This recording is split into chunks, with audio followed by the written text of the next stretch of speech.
हरे कृष्णा।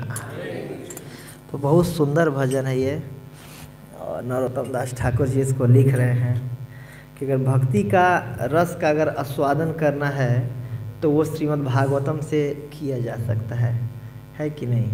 और यही आशीर्वाद भी है और यही रिक्वेस्ट भी है जो श्रीमद् भागवतम के रचयिता हैं वेद व्यास जी का या व्यास देव जी का, कि पीवत भागवतम रसमालयम मुहुर अहो रसिका भोई भावुका।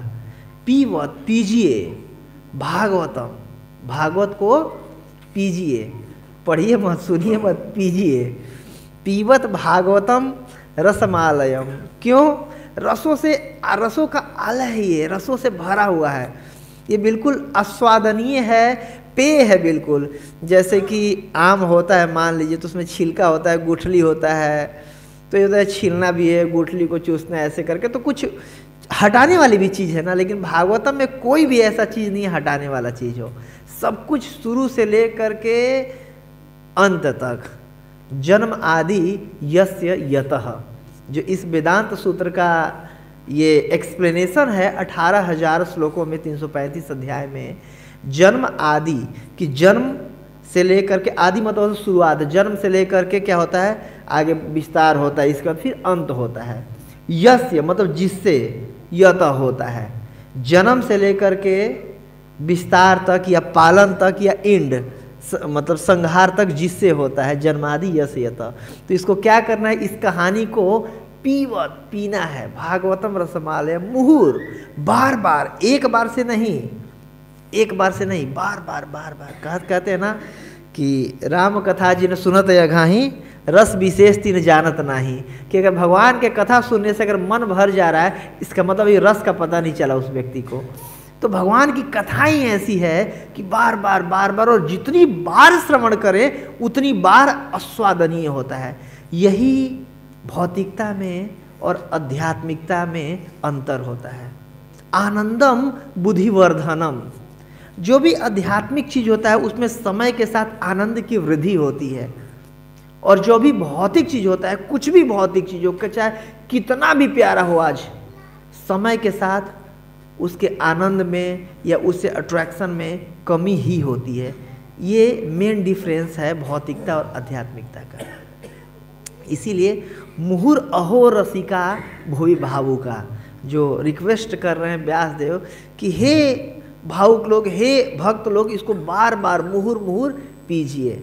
तो वही हम प्रयास करेंगे जो बड़े बड़े ऋषि मुनियों का, और सुखदेव गोस्वामी, परीक्षित महाराज, हमारे जो भी वरिष्ठ वैष्णव हैं, जो भी हमारे परंपरा के आचार्य गण हैं, उनके द्वारा ये सब आस्वादन किया गया है, पिया गया, तो जो उचिष्ट बचा है उसी को प्रयास करेंगे हम भी उसका श्रवण करने का, सेवन करने का। हरे कृष्णा। मुकम करोति वाचालम पंगु लंघयेत गिरिम यत् कृपात महम वंदे श्री गुरुन दीनतारेण परमानंद माधवम श्री चैतन्येश्वरम। गुरु की कृपा से लंगड़ा आदमी पहाड़ ढाक सकता है और गूंगा आदमी वाचाल बन सकता है। तो वही गुरु से मैं आशीर्वाद की याचना करूंगा, और जो भी यहाँ पर वरिष्ठ वैष्णव आशीर्वाद देने के लिए आए हुए हैं, सबसे मेरी प्रार्थना है राधारमण बापू जी और जो भी वरिष्ठ वैष्णव हैं, वैष्णवी हैं, कि सब लोग आशीर्वाद दें, ताकि बलराज जी भी आशीर्वाद दें, ताकि कुछ हम प्रयास कर सकें। ओके, इस जो दिव्य प्रसंग है उस पर चर्चा करने का हम प्रयास कर सकें। बहुत सुंदर ये प्रसंग चल रहा है। ये श्रीमद् भागवतम के चतुर्थ स्कंद के 22वां अध्याय का, और आज श्लोक संख्या है 40, और श्लोक संख्या 40 है। इसमें खास बात क्या है कि ये कंक्लूसिव श्लोक है, मतलब ये आखिरी श्लोक है। और अभी हम लोग सुन चुके हैं या सुनते आ रहे हैं कि आए हुए हैं वहाँ पर चतुष कुमार जी क्या करने के लिए, उपदेश देने के लिए पृथु महाराज जी को, है कि नहीं। और ये भगवान साक्षात उनके सामने प्रकट हुए थे जब वो 99 यज्ञ कर लिए थे, और भगवान प्रकट होकर के बोले कि क्या चाहिए, मांगो। तो बोले नहीं नहीं, कुछ नहीं चाहिए, बस आप दर्शन दे दिए काफ़ी है, चाहिए क्या मुझे। बोले नहीं नहीं, मांगिए। देखिए, मेरा जो दर्शन है वो व्यर्थ नहीं जाता, व्यर्थ नहीं जाता। नहीं तो आने वाले समय में लोग मतलब क्यों प्रयास करेंगे कि भगवान आ भी गए, दर्शन भी कर लिए और कुछ मिला भी नहीं। मैं वरद राज हूँ, वरद देनों में राजा हूँ, तो कुछ भी जो भी आपकी इच्छा हो मांग लीजिए। तो बोलते हैं कि अब जरूरत नहीं आपको, आपने सब कुछ ऑलरेडी मुझे दे रखा है, क्या मैं मांगूँ। तो बहुत रिक्वेस्ट करने पर वो मांगते हैं कि अच्छा एक काम कीजिए, अगर आपको देना ही है तो मुझे 10,000 कान दे दीजिए। क्या मांगते हैं? 10,000 कान दे दीजिए। तो जैसे इंद्र के शरीर पे पूरे शरीर में आंखें हैं, वैसे पृथु महाराज के शरीर में भी पूरे शरीर में कान हो गए, है कि नहीं? नहीं, नहीं हुए।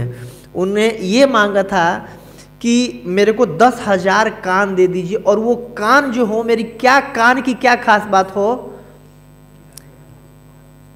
उस कान का एकमात्र यही मतलब खास बात हो कि सिर्फ कृष्ण कथा उसके अंदर जाए, ऑटोमेटिक फिल्टर लग जाए, जो भी भौतिक चर्चा हो उसके अंदर नहीं जाए, सिर्फ कृष्ण कथा जाए। तो जो पृथु महाराज के कानों में 10,000 गुना ज़्यादा शक्ति थी कृष्ण कथा सुनने का, उनकी लौल्यता 10,000 गुना ज़्यादा थी। और कोई भी भौतिक चर्चा उनके कानों में ऑटोमेटिक फिल्टर लगा हुआ था, रुक जाता था, और कृष्ण या कृष्ण से रिलेटेड या कृष्ण कथा हो तो उनके कान के अंदर जाता था। तो उन कानों से उन्होंने ये उपदेश सुना है अभी। तो विगत कुछ महीनों से ये जो सत्र चल रहा है, पहले भगवान ने उपदेश दिया, इसके बाद वो उपदेश सुन करके पृथु महाराज ने अपने लोगों को उपदेश दिया। इसके बाद फिर पृथु महाराज का उपदेश खत्म हुआ तो वहीं पर चतुष कुमार प्रकट हुए, और चतुष कुमार का फिर उपदेश चालू हुआ, और ये आखिरी श्लोक है इस उपदेश का। पूरे 7 चैप्टर को, जो पृथु महाराज से रिलेटेड 7 अध्याय हैं, कंक्लूड कर रहा है ये श्लोक उन पूरे 7 अध्याय को। और ये जैसे कि पूरा 1 से लेकर के 6 अध्याय तक गीता में अगर हम देखें तो कर्म योग का, अलग अलग योगों का वर्णन किया गया है, और उसको कंक्लूड करते हुए भगवान ने क्या बोला है, योगी नाम अपि सर्वेषाम मद गतेर अंतरात्मना श्रद्धावान भजते यो माम समय युक्त तमो मतः, कि ये मेरा मत है कि सारे योगियों में भक्ति योगी क्या है, टॉप मोस्ट है, सर्वश्रेष्ठ है। तो आज के श्लोक में भी यही बताया गया है कि जो भी मैं आपको सब कुछ बताया, भगवान की शुद्ध भक्ति करके उनके चरण कमलों का अगर शरण लेकर के करेंगे तो पार कर जाएंगे। जो चतुर्थ पुरुषार्थ है मोक्ष, या जो पंचम पुरुषार्थ है प्रेमो पुमार्थो महान, उसकी यहाँ पर चर्चा किया गया है इस श्लोक में। कंक्लूड कर रहे हैं चतुष कुमार, जो सनत कुमार अब तक उपदेश दे रहे थे, पूरा वो कर रहे हैं। और सबसे बड़ी बात क्या है इस प्रसंग का जो सबसे बड़ी बात, इसका श्रुति फल है। आप लोग जानना चाहेंगे श्रुति फल? हरि बोल, उत्साह ही नहीं है, हरि बोल, यस। तो इस जो पृथु महाराज का प्रसंग है, इसका श्रुति फल इतना सुंदर है, बहुत सुंदर श्रुति फल है। कौन कौन चाहते हैं कि इसी जन्म में आप लोग भगवत धाम चले जाएं? हरि बोल। तो ये जो पृथु महाराज का प्रसंग है, इसका श्रुति फल है कि जो भी पृथु महाराज के द्वारा दिए गए हो कथा को, या उनके बारे में चर्चा करता है, या सुनता है, या स्मरण करता है, इन तीनों में से कोई एक भी काम कर लेने पर क्या फल होता है? जो पृथु महाराज की गति हुई, वो वही गति सेम उस वक्ता को या उस श्रोता को, उस मनन करने वालों को मिलता है। हरि बोल। तो ये फल है कि जो पृथु महाराज को मिला था वही हमें मिलेगा इस प्रसंग को सुनने से। ये आखिरी में सुखदेव गोस्वामी, सूत गोस्वामी इसको नैमिषारण्य में 88,000 ऋषियों के सामने कंक्लूड कर रहे हैं चैप्टर के आखिरी में। तो निश्चित रूप से हमारा सौभाग्य है, और हमें भी पृथु महाराज के जैसे अटेंटिव कान हमारा कर लेना चाहिए, 10 गुना ज़्यादा शक्ति लेकर के सुने, क्योंकि सुनने मात्र से जब इतना फल मिल जा रहा है तो कोई क्यों नहीं करेगा, करना चाहिए हमें। तो सुंदर प्रसंग है, इसका हम एक बार उच्चारण करेंगे, फिर इस पर हम चर्चा करने का प्रयास करेंगे। श्रीमद् भागवतम चतुर्स्कंद अध्याय 22 और श्लोक क्रमांक है 40। कृक्षो महाने भवार्णो अप्लवेशाम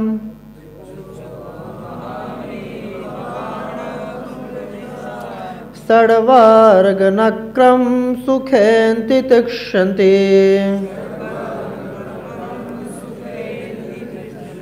तत्त्वं हरे भगवतो भजनीयमङ्घ्रि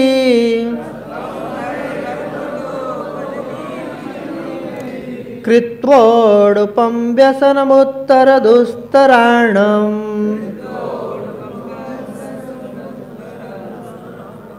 कृक्षो महाने भवार्णवप्लवेशाम्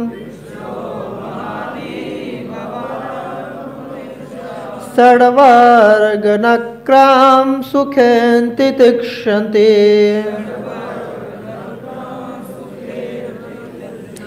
तत्त्वं हरे भगवतो भजनीयमङ्घ्रि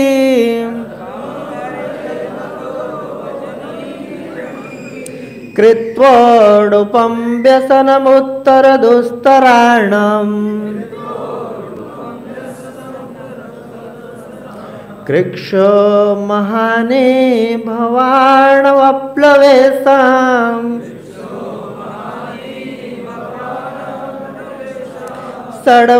षड्वर्गनक्रां सुखेन तितिक्षन्ति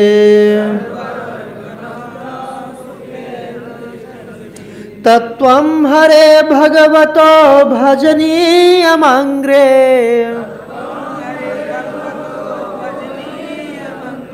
कृत्वोडुपं व्यसनमुत्तरदुस्तराणम् उच्चारण कीजिए।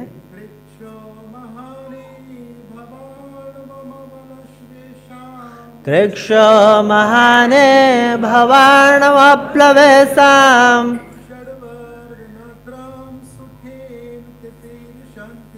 षड्वर्गनक्रां सुखेन तितिक्षन्ति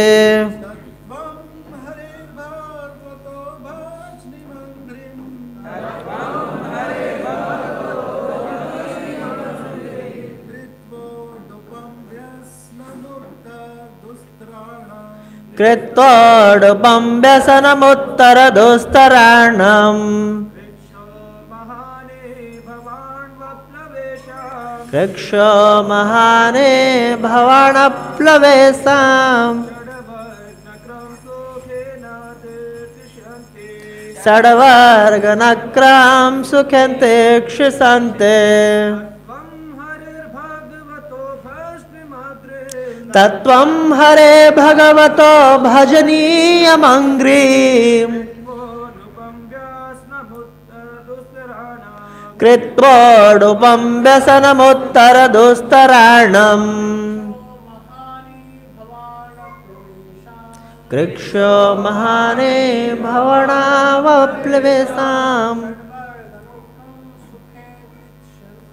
षड्वर्गनक्रां सुखेन तितिक्षन्ति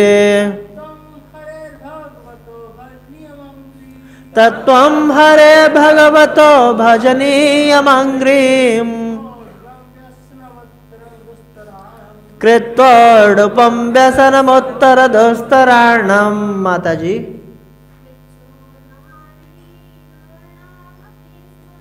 कृक्षो महाने भवार्णवप्लवेशाम् षड्वर्गनक्रां सुखेन तितिक्षन्ति तत्त्वं हरे भगवतो भजनीयमङ्घ्रि कृत्वोडुपं व्यसनमुत्तरदुस्तराणम्। बहुत बहुत धन्यवाद। कृक्षो महाने भवार्णवप्लवेशाम् षड्वर्गनक्रां सुखेन तितिक्षन्ति तत्त्वं हरे भगवतो भजनीयमङ्घ्रि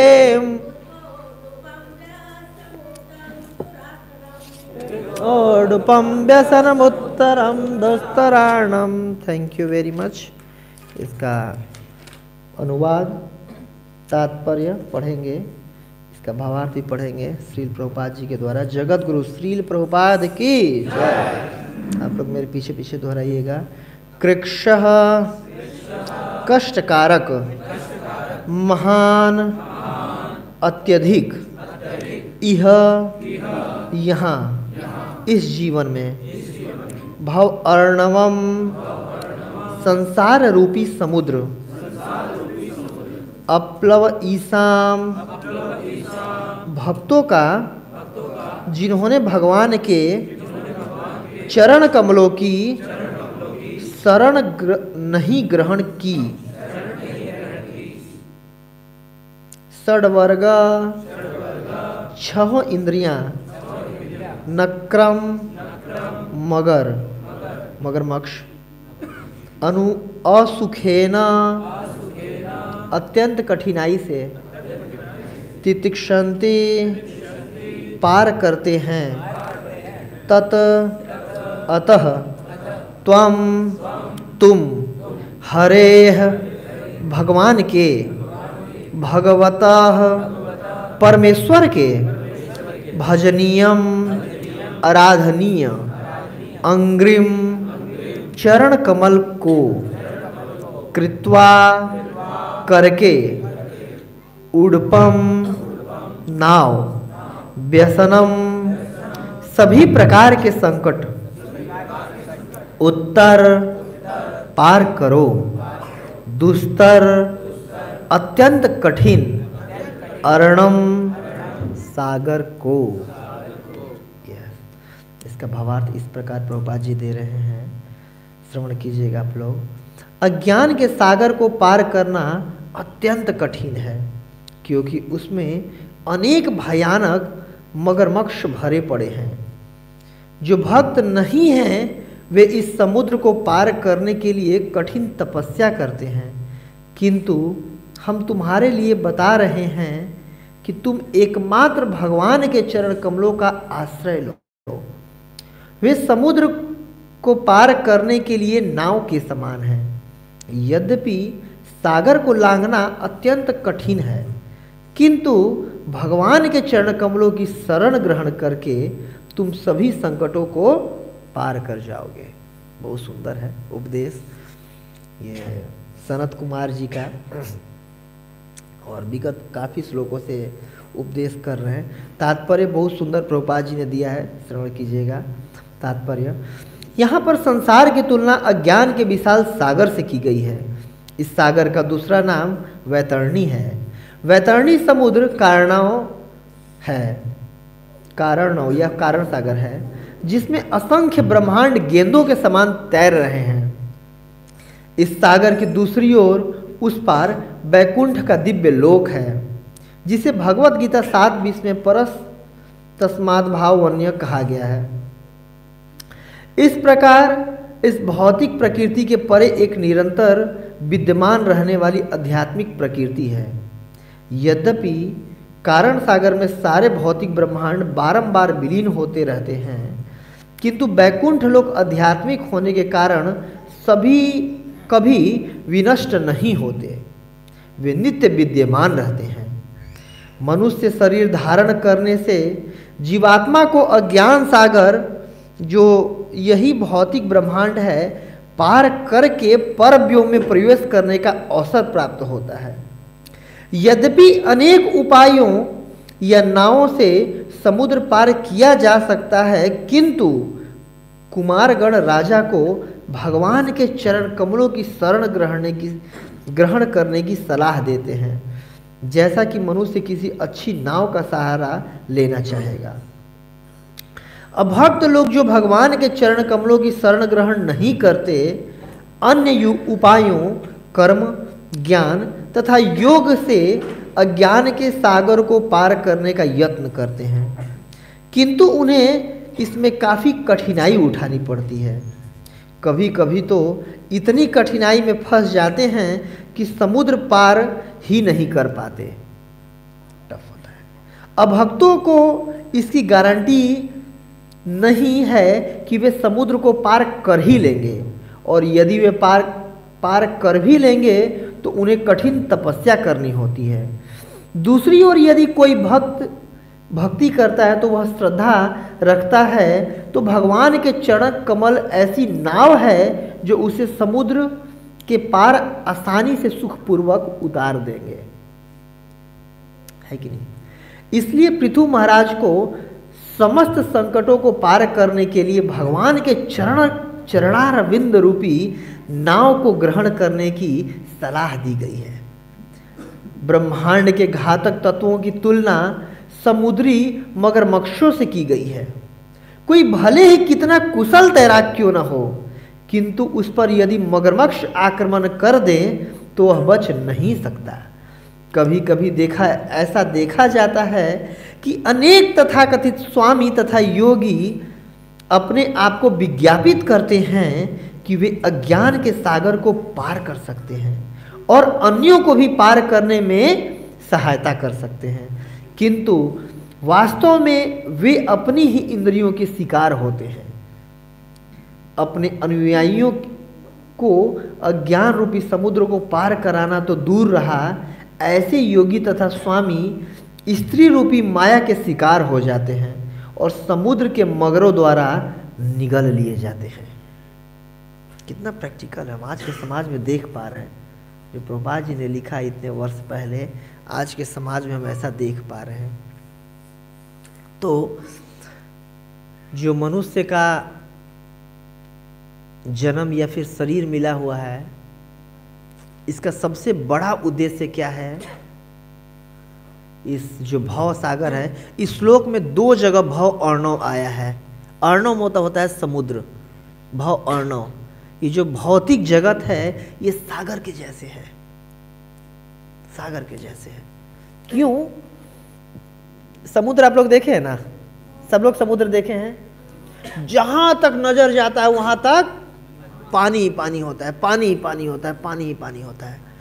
और कोई कितना भी बड़ा एक्सपर्ट हो, बिल्कुल क्या कौन थे वो, माइकल फिलिप्स थे, जिन्होंने कई सारे गोल्ड मेडल लिया था ओलंपिक में। कितना भी कोई खतरनाक स्विमर हो, अगर ले जाकर के उनको बीच में डाल दिया जाए समुद्र के, पार कर जाओ, कर जाएंगे। कोई कितना भी एक्सपर्टीज हो, नहीं कर सकते।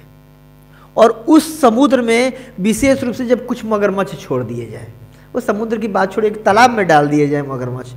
एक कुछ साल पहले एक घटना आई थी, एक यूपी में व्यक्ति थे, बहुत सम्मानीय व्यक्ति थे, उनका नाम था राजा भैया। तो वो एक तालाब खुदवा रखे थे और जिसमें मगरमच्छ डाल रखे थे, उन्होंने पाल रखे थे, और किसी व्यक्ति को उठा करके उसमें बस डाल दिया करते थे कि पार कर जाओ। और इसके बाद उनकी हड्डियां अस्थियां तक नहीं बचती थी। बाद में वो हुआ था तो शायद 350 के करीब खोपड़ी निकली थी। तो ये हुआ था कि अच्छा जी 350 इन्होंने दान दिए हुए हैं।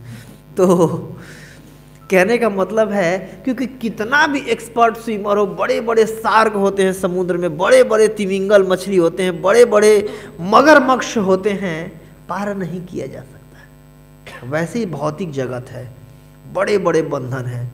प्रभुपाद जी का एग्जाम्पल दे रहे हैं, स्त्री का बंधन। बड़े बड़े साधु संत वो हो जाते हैं, फिर भी फंस जाते हैं। या कई लोग बहुत बड़े बड़े संन्यास भी ले लेते हैं, इसके बाद फिर संन्यास लेने के बाद भौतिक काम करने के लिए उतर जाते हैं कि दान दिलवाने के लिए, कुआं खोदवाने के लिए, मतलब कुआं पानी बंटवाने के लिए, रजाई कंबल बंटवाने के लिए ऐसे करें। भौतिक मतलब एक चैरिटी का वर्क, सामाजिक लेवल। एक सन्यासी जो होता है वो सामाजिक रूप से मृत व्यक्ति होता है, फिर से आ जाता है। क्यों? स्वाद नहीं मिल रहा होता है वहाँ पर। और प्रभुपाद जी या जो देवता लोग प्रार्थना कर रहे हैं, ब्रह्मा जी प्रार्थना करते हैं भगवान से, उसमें कह रहे हैं कि आरुह्य कृक्षेण परम पदम पदम की पतंती अध। क्यों? अनादृत युष्मत आंग्रेय। भगवान के चरण कमलों की शरण नहीं लेते हैं। और कई लोग समझते हैं विमुक्त मानिना, अपने आप को मुक्त मान लेते हैं। ये ब्रह्म ज्योति में कोई चला भी जाए तो भी गिर जाता है। यहाँ पर उपाय क्या है भव सागर को पार करने का? कृत्वोडुपम व्यसनम उत्तरम दुस्त अर्णव। कृत्वोडुपम व्यसनम उत्तर दुस्तर अर्णवम। भगवान के चरण कमलों को अगर नाव बना लिया जाए तो जो ये दुस्तर भव सागर है, एक से एक कष्ट कुछ न कुछ जीवन में आते हैं। जैसे कि समुद्र से तुलना इसलिए की जाती है, समुद्र में हमेशा टाइड आते रहते हैं, क्या बोलते हैं वो, लहरें आती रहती हैं। एक लहरें जाएंगी, हम लोग जगन्नाथपुरी में देखें ऐसे लहरें आती, उठा के बाहर फेंक देती है, फिर अंदर से फिर बाहर फेंक देती है। वैसे ही बहुत जगह में ये सुख दुख, सुख सुख, सुख दुख, सुख मतलब आना, दुख मतलब जाना, ये आते ही रहते हैं, लगे ही रहते हैं तीनों ताप। चाहे कुछ भी कर ले, समुद्र की लहरों को कंट्रोल नहीं किया जा सकता, वैसे ही ये जीवन के सुख और दुख को कंट्रोल नहीं किया जा सकता। सागर की भांति है ये भौतिक जगत। तो इसको पार करने का क्या उपाय है, बताया गया है कि जो मनुष्य का देह होता है, भगवान उपदेश कर रहे हैं कि निर्देह माध्यम सुलभम सुदुर्लभम प्लवम सुकल्पम गुरुकर्ण धारम मयानुकूलेन नभस्त्वरेरितम पुमान भव आब्धिम न तरेत स आत्मा। बहुत सुंदर उपदेश यहाँ पर है, श्रीमद् भागवतम के 10वें स्कंद के 80वें अध्याय में प्राप्त होता है कि नृदेह माध्यम सुलभम सुदुर्लभम। नृदेह जो मनुष्य का ये देह है, बहुत बहुत बहुत दुर्लभ होता है, ये बहुत रेयर प्रीसियस होता है। नृदेह माध्यम सुलभम सुदुर्लभ प्लवम सुकल्पम गुरुकर्ण धारम। और इस देह की तुलना नाव से किया जाता है कि बहुत परफेक्ट नाव से इसकी तुलना किया जाता है। जैसे कि अगर समुद्र को पार करना है और बहुत सुंदर एक स्टीमर मिल जाए, नाव मिल जाए, बोट मिल जाए, बड़ा सा, बिल्कुल पार किया जा सकता है कि नहीं, किया जा सकता है। तो ये जो मनुष्य का शरीर है, इसकी तुलना एक परफेक्ट बेहतरीन नाव है और गुरुकर्ण धारम। और इस नाव को अगर मान लीजिए टाइटेनिक जैसा बोट मिल जाए, उसमें एक अच्छा कैप्टन मिल जाए, कैप्टन, तो जो गुरु हैं वो नाव के नाविक हैं, कैप्टन हैं। जैसे यहाँ पर जो चतुष कुमार हैं, पृथु महाराज के शरीर रूपी नाव के कैप्टन है, उस नाव को पार करने के लिए। और निर्देह माध्यम सुलभम सुदुर्लभम प्लवम सुकल्पम गुरुकर्ण धारम मया अनुकूलेन नभस्त्वरेरितम। और समुद्र में आप लोग देखे होंगे कि ऐसे समुद्र, अब आज के ज़माने में ये आ गया है स्टीमर, या फिर पेट्रोल या डीजल लगा करके चला देते हैं, जनरेटर हाँ है, चलते रहता, पार कर जाता है। पहले ज़माने में उससे वो चप्पू चलाना पड़ता था, है कि नहीं? चप्पू देखे ना आप लोग, तो चप्पू चलाना पड़ता था, देख लेना जाके। तो चप्पू चलाना पड़ता था, तो इसलिए उसको दूर तक अगर जाना हो तो जाने में थक जाएगा व्यक्ति, इसलिए पाल होता था, पाल खोल देते थे। पाल होता था कपड़े का बना हुआ, झंडे टाइप का होता है और दो जगह से फंसा होता है, और उसको खड़ा कर देते। तो हवा अगर इधर जाना है और इधर की डायरेक्शन में अगर हवा मार रहा है तो बहुत आसान हो जाता है नाव को जाना, है कि नहीं? बहुत ज़्यादा डिस्टेंस कवर कर सकते हैं बिना मेहनत के। तो ये अनुकूल हवाएं और जो पाल है उसकी तुलना ये श्रीमद् भागवतम से की जाती है। ये भगवान ने दे रखा है जो भागवतम या भगवत गीता रूपी वैदिक ग्रंथ, इसमें बताया जाता है कि कैसे हम निकल सकते हैं। और ये सब मिलने के बाद भी पुमान भवाब्धिम न तरेत, जो व्यक्ति इस भव सागर को तरता नहीं है, उसको क्या कहा गया है भागवत में? आत्मा, killer of his own soul, मतलब अपने आत्मा का हनन करने वाला। तो इसलिए मनुष्य का जब जन्म मिला हुआ है तो एकमात्र इसका उद्देश्य होना चाहिए भव सागर को पार कर जाना। और कैसे करेंगे इसका उपाय बताया गया भागवत में। ये अनुकूल हवाएं हैं शास्त्र रूपी, कहा इसका उपाय बताया गया है। समाश्रिता ये पदपल्ल पल्लवम महत पदम पुण्य यशो मुरारे भवाम बुद्धि वत्स परम पदम पदम पदम पदम यत विपदाम न तेसाम, पदम पदम यत विपदाम न तेसाम, जहां पर पद पद पे विपदा नहीं है। इस भौतिक जगत में पद पद पे विपदाएं हैं, और भौतिक जगत पार करके जब आध्यात्मिक जगत जाएंगे या बैकुंठ जाएंगे, यहाँ पर श्रील प्रभुपाद जी चर्चा कर रहे हैं बैकुंठ जगह पे कि जहाँ पर पद पद पे कुंठा नहीं है, कष्ट नहीं है। तो कैसे पार करेंगे उसको? समाश्रिता, सम आश्रिता यद पद पल्लवम, कि भगवान के चरण कमलों की उपमा नाव से किया गया है इस श्लोक में, कि अगर भगवान के चरण कमल रूपी अगर नाव पे अगर हम चढ़ जाएंगे तब जा करके ये जो भव सागर है, पूरा बहुत बड़ा समुद्र भव सागर, ये सूख करके कैसा हो जाएगा, वत्स परम पदम, कि एक बछड़े के खुर, एक देखिए ना गाय का जो बछड़ा होता है बेटा, तो उसके अगर मान लीजिए गांव में होता है ऐसे, बरसात के दिनों में चरने के लिए जब जाते हैं तो सड़कों पर मिट्टी में जब उसका पैर का वो धंसता है तो उसमें इतना गड्ढा हो जाता है, इतना बछड़ा इतना ही तो पैर होगा, तो इसमें बरसात में पानी भर जाता है, तो पूरा का पूरा भौतिक जगह सूख करके बछड़े के खुर के बराबर, पानी के बराबर हो जाता है। अब बताइए, इसको पार करने के लिए नाव भी नहीं चाहिए, एक बार में पता नहीं कितने बछड़ों का पैर का खुर पार कर जाएंगे, है कि नहीं। तो ये भव सागर सिमट जाता है, सूख जाता है। कैसे?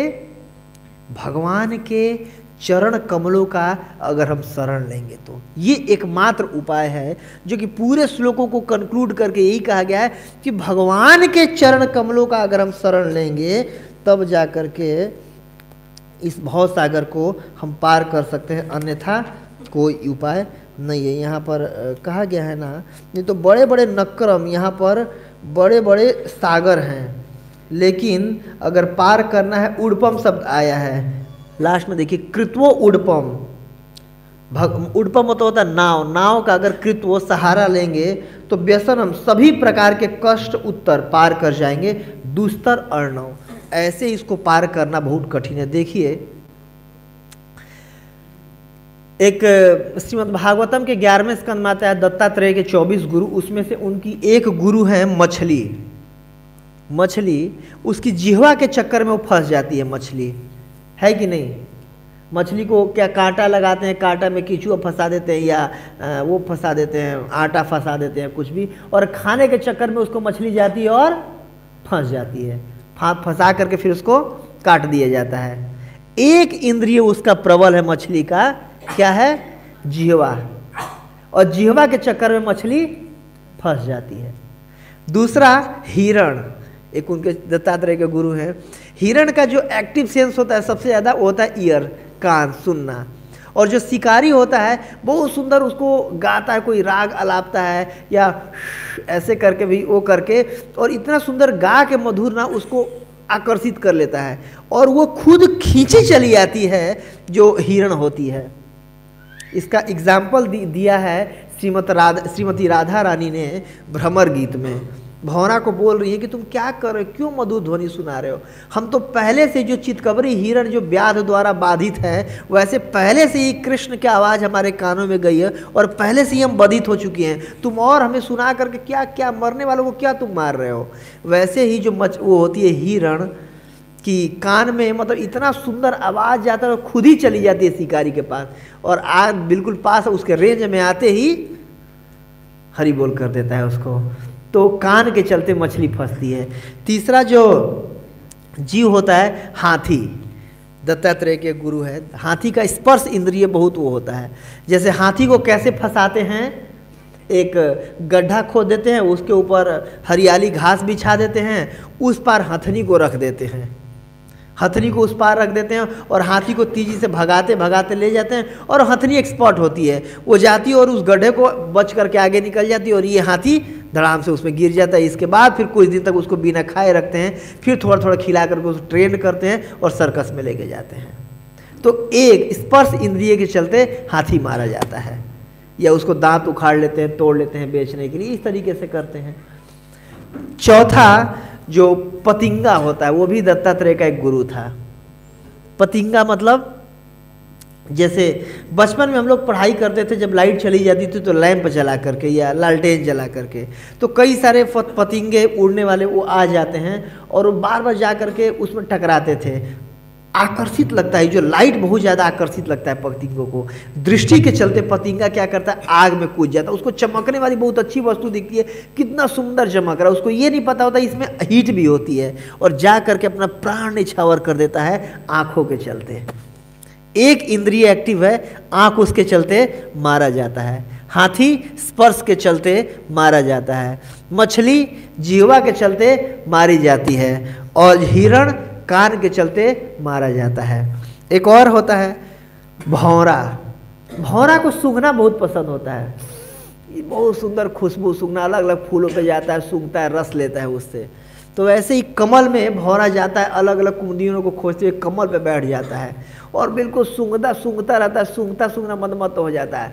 धीरे धीरे कमल ऐसे बंद हो रहा होता है, शाम में कमल ऐसे बंद हो जाता है, ऐसे सुबह में खुल जाता है, बंद हो जाता है, और कमल बंद हो जाता है ऐसे। और भौरा इतना ज़्यादा छोड़ना नहीं चाहता उसको, और बंद हो जाता है बिल्कुल उसमें, और बंद होकर बिल्कुल वो चिपक जाता है, और धीरे धीरे सांस की कमी हो जाती है और बिल्कुल तड़पने लगता है, बिल्कुल तड़प रहता है, मरने वाला होता है। अब बताइए, वही भौरा जो लकड़ी में छेद कर देता है, एक बार में वो कमल के फूल में, कमल के जैसे ये फूल है, इसकी पंखुड़ी है, इसको छेद करना कोई टफ है भौरे के लिए।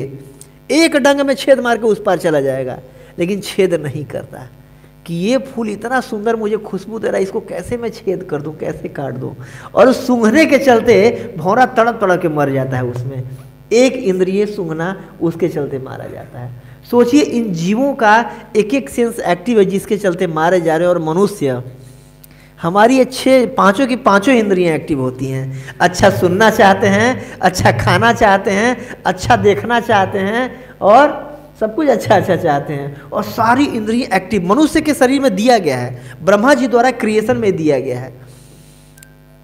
कहाँ से निकलेंगे? बहुत कम चांस है। तो क्या, कैसे हम निकल सकते हैं? जो उपाय बताया गया है, भगवान के चरण कमलों के प्रति अगर हम प्रीति डेवलप कर लें अपने हृदय में, तो ही एकमात्र है इस भव सागर से निकलने का। और प्रीति कैसे डेवलप करें? स्थाने स्थिता सुतिगताम तरुवांग मनोभीर। अपने स्थान पे जहाँ भी हैं, जो करें, गृहस्थ में गृहस्थी में रहें, स्टूडेंट है स्टूडेंट रहें, वानप्रस्थ में वानप्रस्थी रहें, सन्यासी है सन्यासी रहें। और करना क्या है? सुनना है। क्या सुनना है? भगवान के बारे में सुनना है।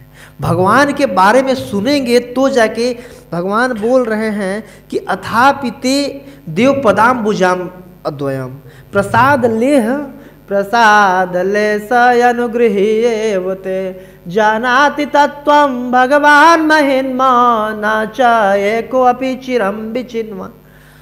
बिना गाए याद ही नहीं आता है। तो न च एको अपि चिरन विचिन्वन, कि अथापिते देव पदाम भुजाद्वयम, कि वही व्यक्ति आपको जान सकता है, वही व्यक्ति जिस पे प्रसाद लेस अनुग्रहित एवही, आपकी कृपा से ही आपको जाना जा सकता है, आपकी कृपा से ही किसी की अनुरक्ति आपके चरण कमलों में होती है। जनाति तत्वम भगवान महिनमो और नच एकोपि चिरम विचिन्वन। अपने प्रयास से, जैसे इस परपट में श्लोक में लिख रहे हैं प्रभुपाद जी कि ऐसे जो ज्ञानी होते हैं, योगी होते हैं, कर्मी होते हैं, बड़ा मेहनत करते हैं, लेकिन ऐसे नहीं है कि जो ध्यान करके ऐसे भगवान को प्राप्त किया जा सकता है। भगवान इतने सुलभ नहीं है कि नहीं? कितने दूर है? ब्रह्म संहिता में कहा गया है, पंथास्तु कोटि शतवत्सर संप्रगम्यो वायोरथापि मनसो मुनिपुंगवानाम। पंथास्तु कोटि शतवत्सर। पंथ मतलब होता है रास्ता। कहते ना कितना पंथ किधर जाएगा, रास्ता किधर जाएगा। पंथास्तु कोटि, कोटि मतलब होता है करोड़। पंथास्तु कोटि सत, सत मतलब होता है 100। वत्सर, वत्सर का मतलब होता है साल।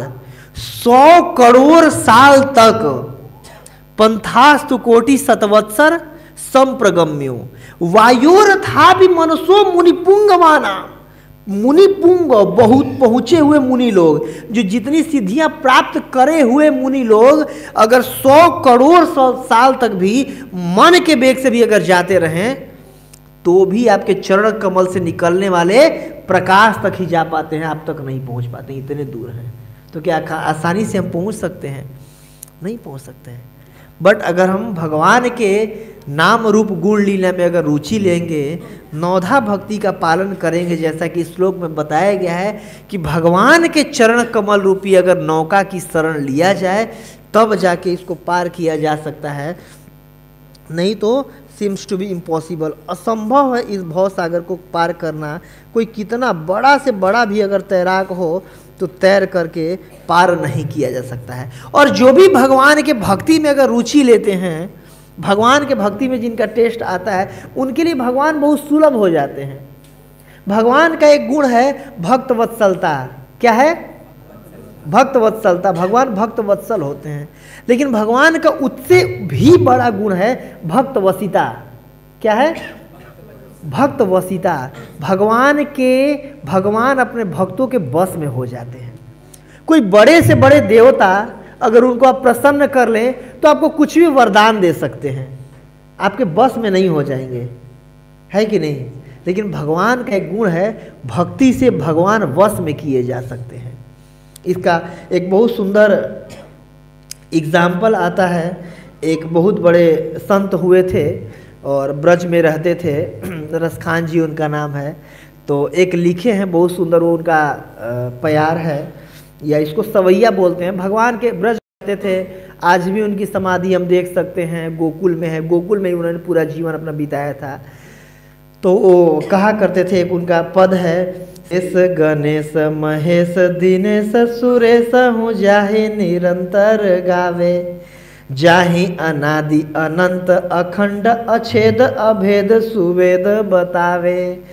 नारद से सुख व्यास रच पछिझारी चहु पुनि पार न पावे, ताहे अहीर की छोहरिया छछिया भरी छाछ पे नाच नचावे।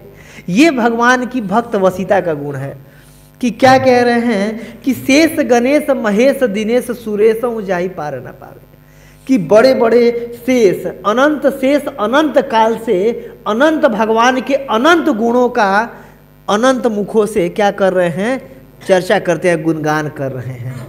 या जो गणेश हो गए, ये गणेश जी अपने मतलब पंच मुखों से भगवान का वो कर रहे हैं। या महेश जो महाईश हैं, मतलब ये शिव जी वर्णन करते जा रहे हैं पंचमुख से, वो भी भगवान के गुणों का वर्णन करते हैं। दिनेश और सुरेश, सारे सुरों में जो ईश है इंद्र जी, अपने अलग अलग अपने जाहि निरंतर गावे, हमेशा गाते रह रहे हैं आपकी गुणों का बखान। जाहि अनादि अनंत अखंड अछेद अभेद सुवेद बतावे। कुछ लोग कहते हैं कि भगवान अनादि हैं, पता नहीं कहाँ से इनका शुरुआत हुआ था। कुछ कहते हैं अनंत हैं, कुछ नहीं कहा जा सकता है कहाँ तक है भगवान। और अखंड हैं, खंड नहीं किया जा सकता। अभेद हैं, पता नहीं कोई भेद ही नहीं किया जा सकता है तत्वों में। भगवान में 25 तत्वों में ऐसा चीज़ बताते हैं। अभेद सुवेद है भगवान, वेदों द्वारा भी जानना भगवान को मुश्किल है, सुवेद हैं। ऐसे चीज़ उनको बताया जाता है। और नारद से सुख व्यास रट है। नारद मुनि भगवान की बीणा नारद मुनि बजाए बीणा, राधिका रमन नावे, घूम रहे हैं, गा रहे हैं, अनंत काल से प्रचार कर रहे हैं। सुखदेव गोस्वामी भागवतम जैसे ग्रंथों में बिल्कुल भगवान का गुणगान कर रहे हैं। व्यास देव भगवान के गुणों का गुणगान कर रहे हैं। और तौपी पूरी पार न पावे, फिर भी भगवान के इतने गुण हैं, उस भगवान को पार नहीं पा रहे हैं, समझ नहीं पा रहे हैं कि भगवान हैं क्या, कहाँ से शुरू हुए थे कहाँ खत्म होंगे, भगवान है क्या। और उसी भगवान को ताहे अहीर की छोहरिया छछिया भरी छाछ पे नाच नचावे।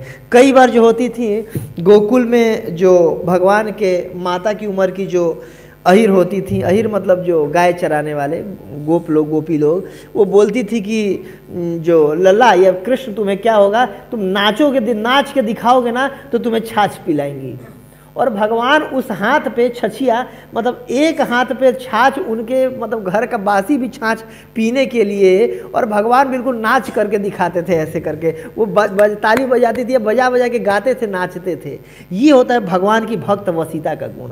अगर भगवान के नाम रूप गुण लीला में हम रुचि लेंगे तो भगवान इतने ज़्यादा भक्त वत्सल है, भक्त वसी बस में हो जाते हैं कि वो भगवान जिसको बड़े बड़े देवता तक नहीं जान पा रहे हैं, ताहे अहीर की छोहरिया छछिया भरी छाछ पे नाच नचावे, भगवान को नाच नचा दे रही हैं थोड़ी सी छाछ पिलाने के लिए।